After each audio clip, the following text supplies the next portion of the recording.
안녕하세요. 오늘은 지하철을 타고 여행을 가고 있습니다. 지금 가고 있는 역이 종착역이다 보니 휴일인데도 승객이 적어서 아주 한적하네요.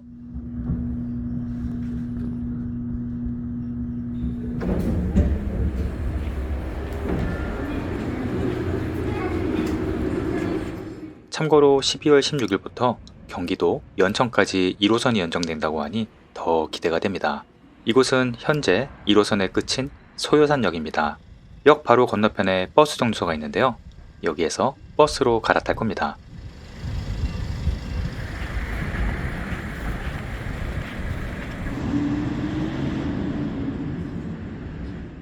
오늘 탈 버스는 91번 버스인데요.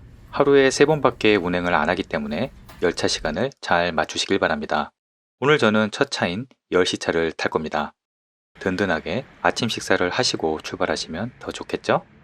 요샌 네이버 같은 곳에서 버스 번호를 입력하시면 버스 위치가 나오기 때문에 아주 편리합니다.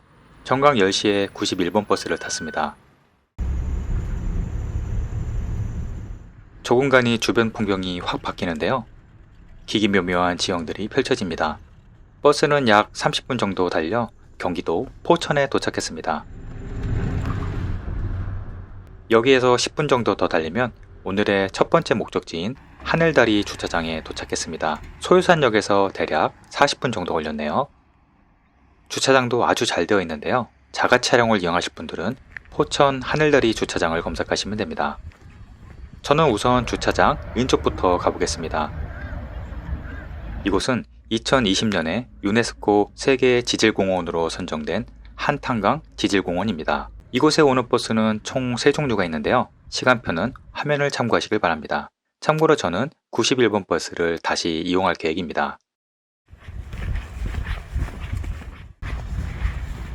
주차장을 가운데 두고 왼쪽 오른쪽에 명소가 나눠져 있는데요. 우선 왼쪽부터 가보겠습니다.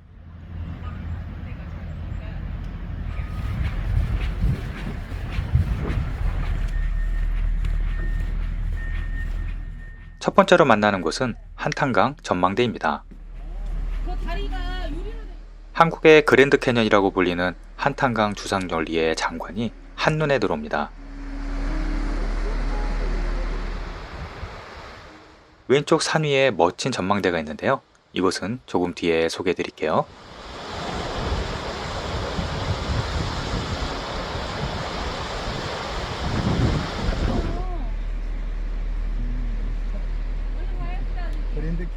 바로 앞에 한탄강의 지지를 보여주는 전시물이 있는데요.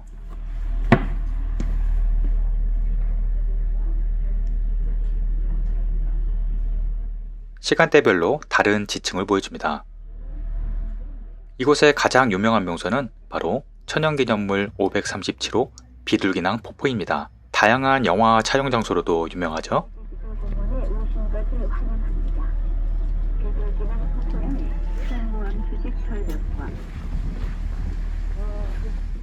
계단 몇 개를 내려가면 눈을 의심케 하는 절경이 펼쳐집니다.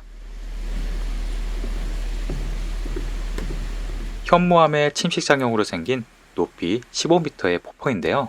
주변에 비둘기가 많이 서식했고 마치 주머니처럼 생겼다고 해서 비둘기낭이라고 부릅니다.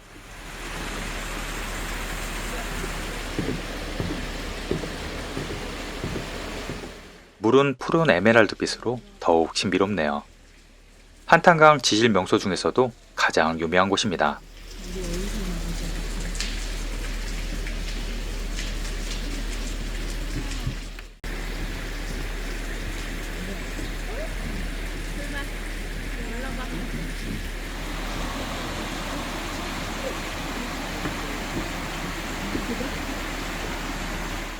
왼쪽으로 조금 더 올라가면 주말에는 시장도 열리고요.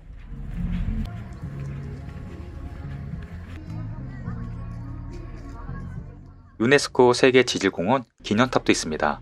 그런데 기념탑에 비둘기 조형물이 특이하죠? 참 이곳에는 꽤 큰 비둘기낭 캠핑장도 있습니다. 아까 봤던 산 위에 전망대로 가려면 도로를 조금 걸어 올라가야 합니다. 시간적 여유가 있으신 분들은 한번 꼭 가보시길 바랍니다.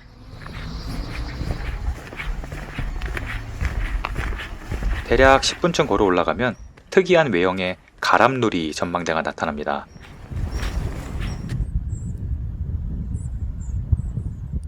주차비와 입장료 모두 무료라서 더 좋네요.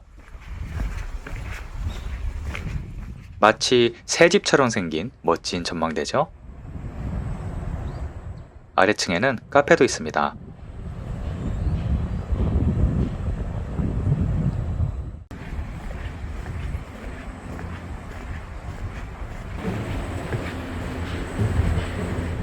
빙빙 돌아 전망대에 오르니 탁 트인 한탄강 협곡이 그야말로 장관입니다.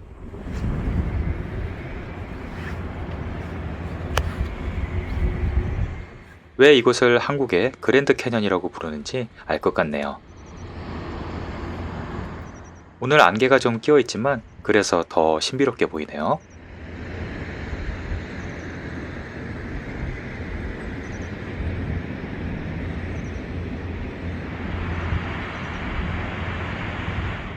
날씨가 좋을 때 이 위에 루프탑에서 한번 누워보고 싶은데요. 전망대 아래에 있는 카페에 가봤는데요. 이런 곳에 카페라니 정말 멋진 전망입니다.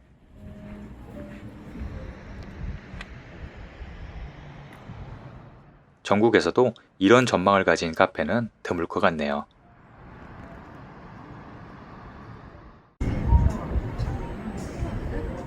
다시 비둘기낭 폭포로 돌아와서 오늘의 메인 코스인 한탄강 두상절리길을 시작하겠습니다.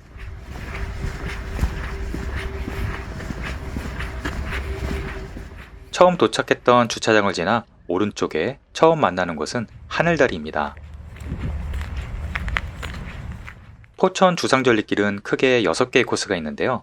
기회가 될 때마다 완주하는 것도 재미있겠죠? 오늘 저는 가장 인기 있는 코스를 소개해드리겠습니다.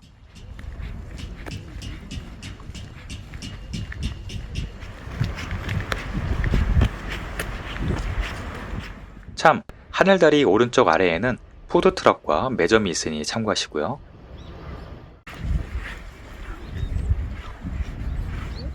한탄강 하늘다리는 약 200m의 길이에 50m 높이로 매달린 아찔한 도보교입니다.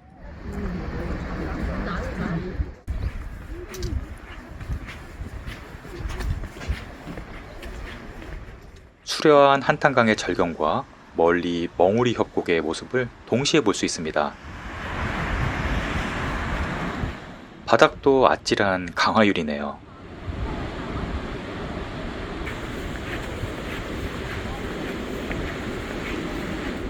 이곳에 서 있으면 왜 유네스코가 이곳을 세계지질공원으로 선정했는지 한 번에 이해가 됩니다.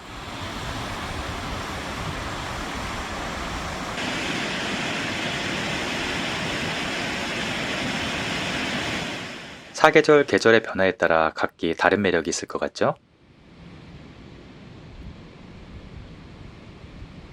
참, 한탄강 주상절리길은 애완견도 동반 가능합니다. 반가운 소식이죠?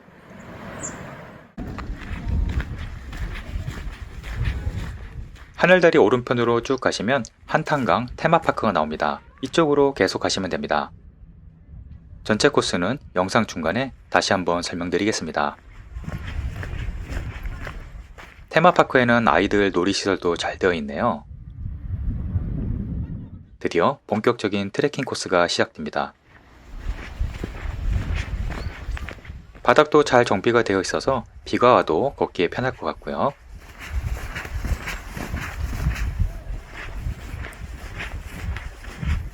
중간중간 이정표도 잘 되어 있습니다. 제가 지금 걷고 있는 코스는 제 3코스인데요. 쉼터도 잘 준비되어 있습니다.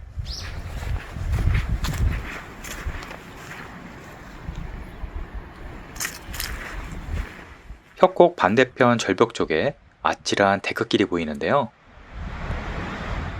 오늘 코스의 마무리는 바로 저 길이 될 겁니다.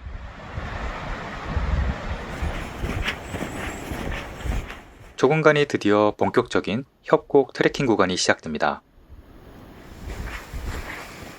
데크길이 시작되며 바로 옆으로 한탄강 물소리가 크게 들리기 시작하네요.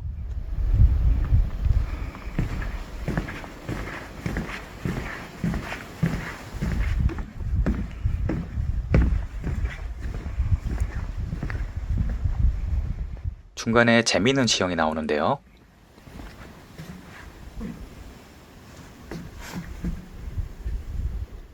맞은편 절벽에 큰 바위 동굴들이 줄을 지어 있습니다. 이 동굴은 먼 옛날 한탄강의 높은 수위에 맞춰 생긴 거라고 하네요. 지금은 한탄강이 바닥을 계속 긁어서 수위가 낮아진 거고요. 데크길 주변은 온통 기기묘묘한 바위가 가득합니다.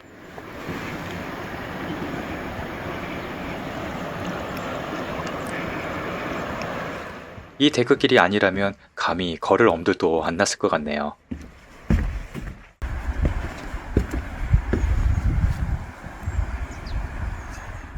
큰 언덕을 지나 중간 전망대에 도착했습니다.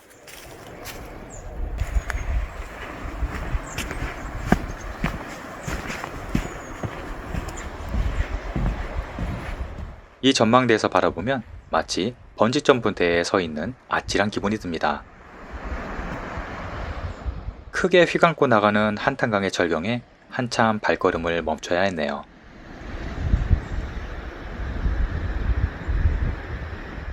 오른쪽 저 멀리 부셔진 징검다리가 보이시나요? 조금 뒤에 설명드릴게요. 참, 이곳엔 캠핑장도 많더라고요. 이런 멋진 곳에 캠핑장이 있다니 상상도 못했네요.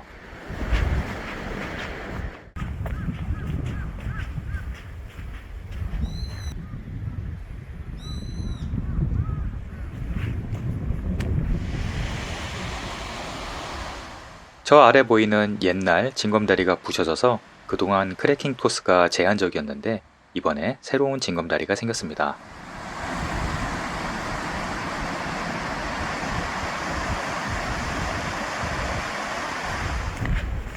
갈림길에서 협곡 아래쪽으로 내려가시면 됩니다.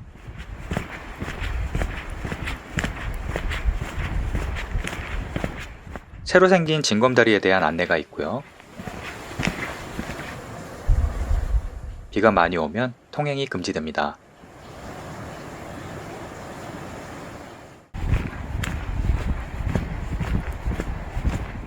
드디어 협곡 쪽으로 내려왔습니다.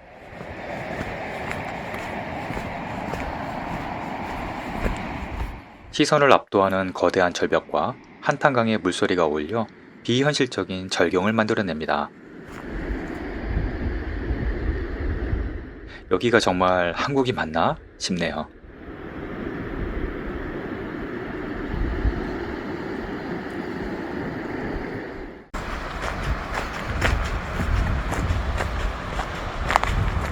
오른쪽으로 조금만 올라가면 물소리가 더 커지는데요. 바로 여기에 새로 생긴 징검다리가 있습니다. 이 징검다리를 통해 맞은편으로 건너가서 원점으로 회귀를 할 수 있습니다.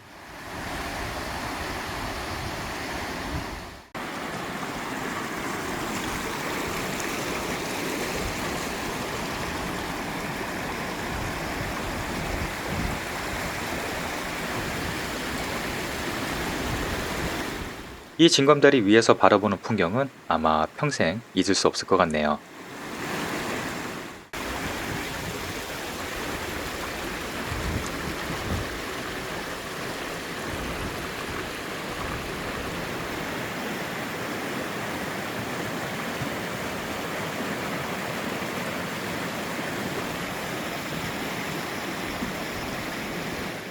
이 다리를 건너 오른쪽으로 계속 갈 수도 있지만 저는 왼쪽으로 복귀하는데요.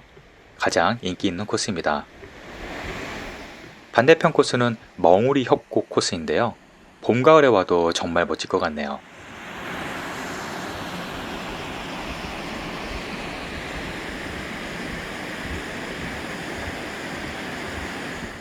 이렇게 낙석 방지 구조물도 잘 되어 있고요. 참, 멍우리라는 뜻은 이곳에서 넘어지면 멍이 잘생긴다고 해서 붙은 이름입니다. 재미있죠? 주변에는 용암이 굳어 생긴 독특한 지형이 감탄을 자아내게 합니다.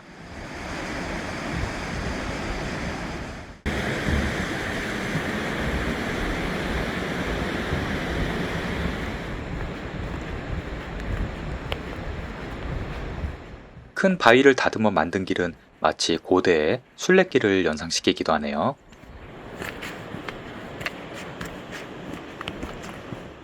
반대편 절벽 아래쪽을 보니 용암이 굳어져 만들어진 특유의 지형들이 마치 지질 박물관을 연상케 합니다. 잠시 발길을 멈추고 꼭 한번 자세히 관찰해 보시길 바랍니다. 이제 아찔한 계곡 데크길이 시작됩니다. 이쪽 코스는 데크길이 상당히 아찔한데요. 덕분에 편하게 웅장한 협곡을 감상할 수 있습니다.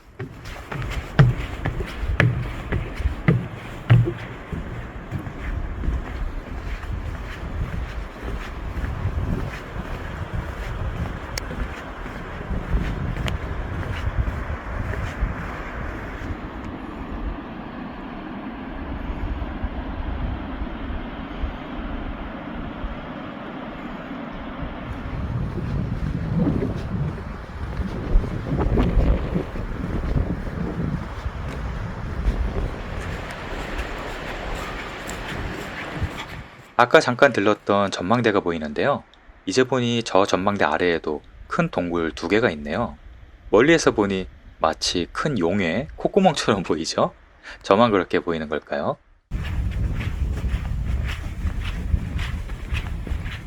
협곡을 따라 걷다 보니 화전민터가 있습니다. 1970년대까지는 화전민들이 이 깊은 숲속에 살았다고 하네요.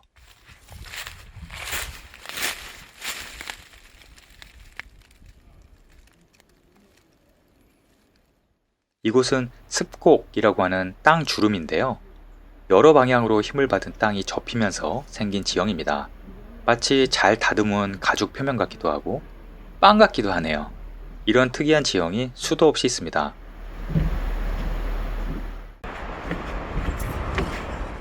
철원에 있는 한탄강 주상절리길이 주로 절벽에 매달린 데크길 위주라면 포천의 주상절리길은 좀 더 다양한 구성과 코스로 심심하지 않아 좋았습니다.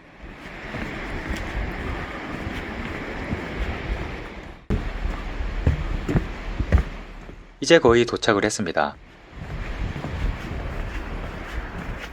아래 왼쪽에 보이는 곳이 대회산교라는 다리인데요. 시간이 부족하신 분들은 이 왼쪽 다리를 통해 주차장으로 바로 가시는 걸 추천드립니다. 정식 코스는 계단을 내려와 오른쪽으로 올라가는 코스인데요.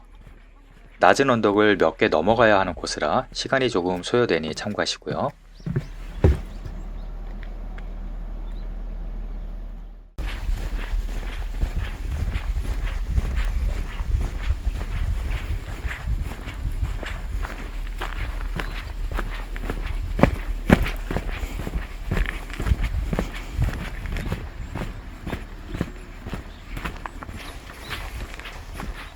이 코스로 가시면 하늘다리 맞은편에 도착합니다.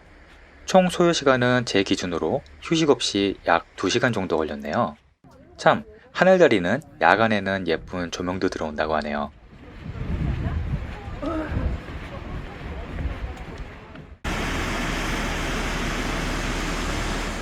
전체적인 트레킹 코스 요약은 다음과 같습니다.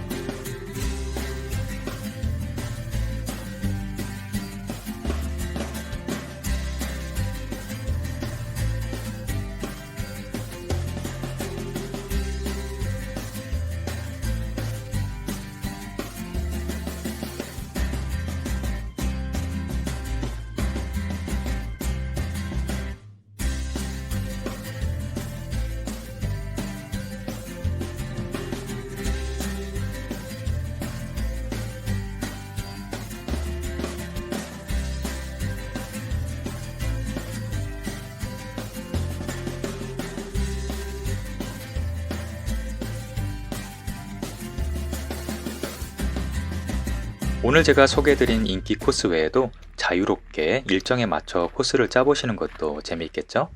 이제 아까 내렸던 버스 종류소에서 다시 91번 버스를 타겠습니다.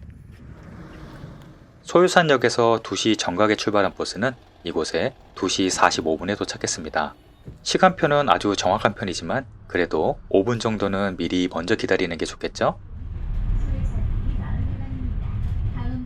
버스를 타고 약 25분쯤 가면 버스 종점에 도착합니다.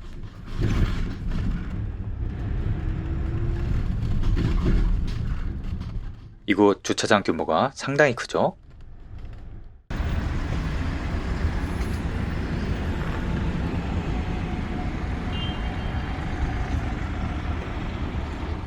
이곳에는 산정호수 둘레길이 있는데요. 총 길이 3km 정도로 걷기 편한 코스입니다. 오늘 이곳에서 식사도 하고 커피도 마시고 둘레길도 걸어보려 합니다.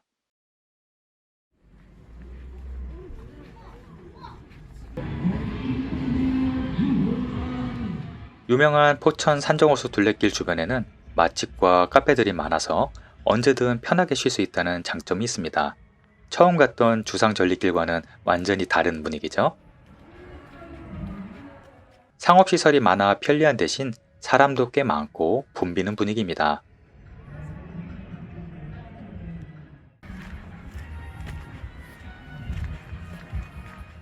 둘레길 오른쪽에 작은 샛길이 하나 있는데요. 조금만 올라가면 오래된 건물이 하나 나옵니다.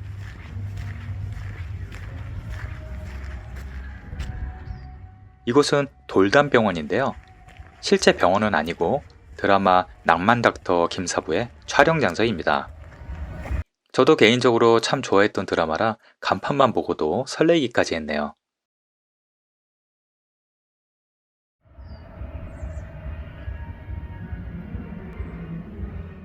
병원 내부에는 들어갈 수 없지만 외부에는 특유의 히포크라테스 선서문과 울창한 담쟁이 넝쿨이 그대로 남아 있습니다.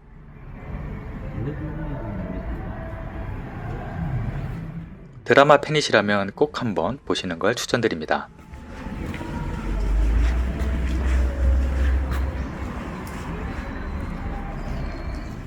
주변에 여러 촬영지였던 곳이 안내되어 있어서 더욱 좋았네요.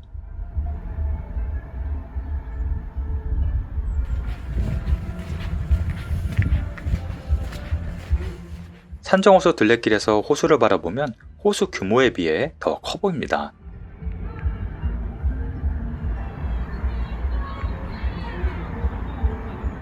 참 특이한 소나무들이 많은데요. 이렇게 호수 안쪽으로 휘어진 소나무들이 많습니다. 머리 조심하시고요.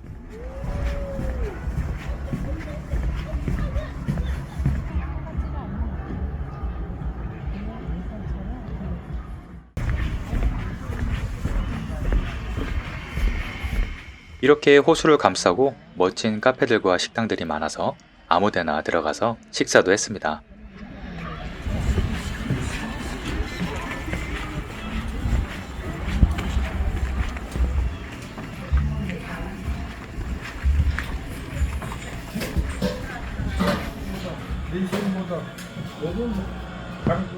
왠지 포천에 왔으니 이동 막걸리를 먹어야 할 것 같더라고요. 이동갈비를 먹은 건 아니지만 감자전에 비빔밥까지 든든하게 먹었습니다.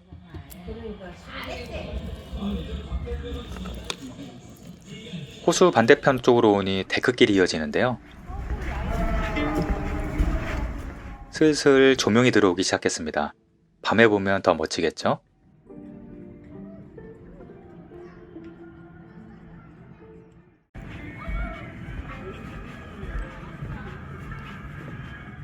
오늘 안개까지 껴서 그런지 더 몽환적으로 보이네요.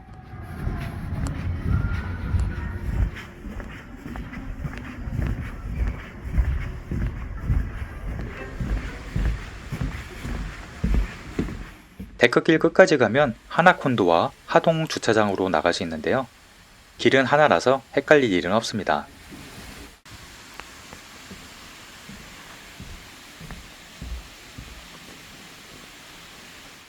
다리를 건너가 보니 아래쪽에 작고 귀여운 폭포가 있네요.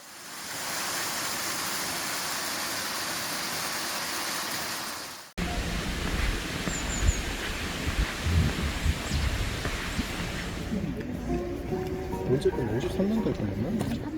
제 방을 건너 반대편 쪽에 가보니 궁예 동상이 있었습니다.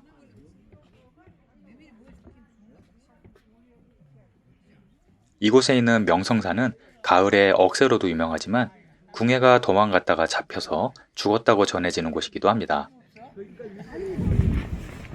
그래서 코스 중간중간 궁예와 얽힌 일화들이 안내되어 있으니 읽어보시면 재밌으실 겁니다.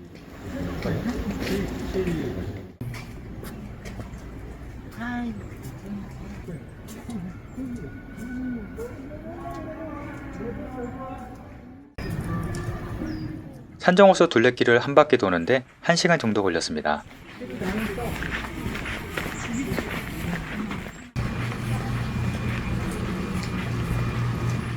이제 다시 주차장으로 돌아왔습니다. 아까 91번 버스에서 내렸던 곳이 공용 정류소인데요. 여기에서 1386번 버스를 탈 겁니다. 이 버스는 도봉산역과 산정호수를 오가는 노선인데요. 40분에 한 대씩 있기 때문에 꽤 넉넉한 편입니다. 시간은 대략 1시간 40분 정도 소요되고요. 저는 5시 20분 버스를 탔습니다. 오늘 소개해드린 코스는 지하철과 버스로 편하게 다녀오실 수 있는 한탄강 주상절리길 코스였는데요. 조용하고 웅장한 한탄강 코스와 화려하고 편한 산정호수 코스 중 마음에 드시는 곳으로 계획해 보시길 바랍니다. 슬기로운 여행 계획에 참고가 되셨길 바랍니다. 오늘도 시청해 주셔서 감사합니다.